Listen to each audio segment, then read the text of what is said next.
I'm joined now from Oxford by the Conservative MP Nicola Blackwood, who used to sit on the Home Affairs Select Committee, and Dr. Christian Jessen here in the studio. Nicola Blackwood first, how big a problem are legal highs in your view?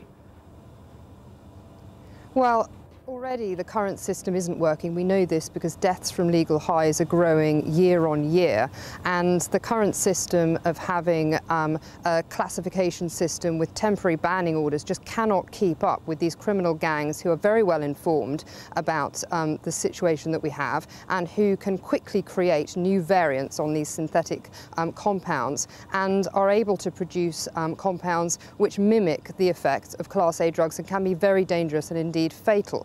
And what we found in the recent measures by the OECD's World Drugs Report is that actually banning these drugs can have a very effective outcome. Where methadone was banned in 2009, actually its popularity dropped by 25%. OK.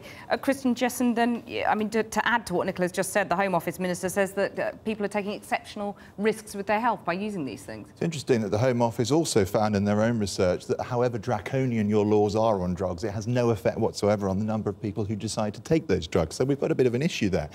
But I mean, I think it's tried and tested and realised that banning things does not stop people taking things. It drives them underground, it drives them into the hands of criminal gangs, it makes them less pure, us less able to track them and control them.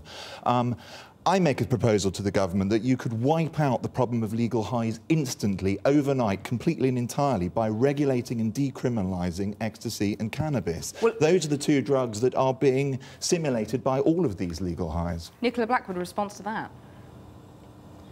Well, the evidence from the OECD report actually contradicts what Dr. Jessen has just said, as does the evidence of Class A drug use in this country, which has fallen over the last few years by not only the effect of banning those drugs, but also education in schools. And I think what is also important is that we must target penalties at those who supply the drugs, those who produce the drugs, and we must make sure that our criminal justice system is diverting users into rehabilitation and education programs so that we are having what is in effect a much more sophisticated approach to the drug problem that we have in this country. OK, but isn't it a bit bizarre to be banning these legal highs when, I mean, the former chief drug advisor, Professor Nutt, reckons that less than 10, maybe no people at all have died from these every year.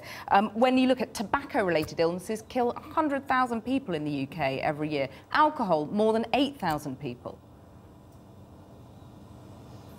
Well, what we actually find is that when you look at polysubstance use, which is the combination of alcohol and some of these legal highs, the effect of those can be extremely fatal, and therefore you have to take legislative action which is appropriate for the risk at hand. And we have been trying to take case-by-case approach with the temporary banning orders and classification, and it simply hasn't worked. If you look at the ACMD reports, which have been trying to keep up with the new substances as they come in, they're continually behind the curve, and this is putting young people's lives at risk on a day-to-day basis, and we have seen these deaths. I've seen them in my constituency. And I'm afraid that I'm not willing to look another parent in the face and explain why we are not able to take these drugs off the shelves in our constituencies.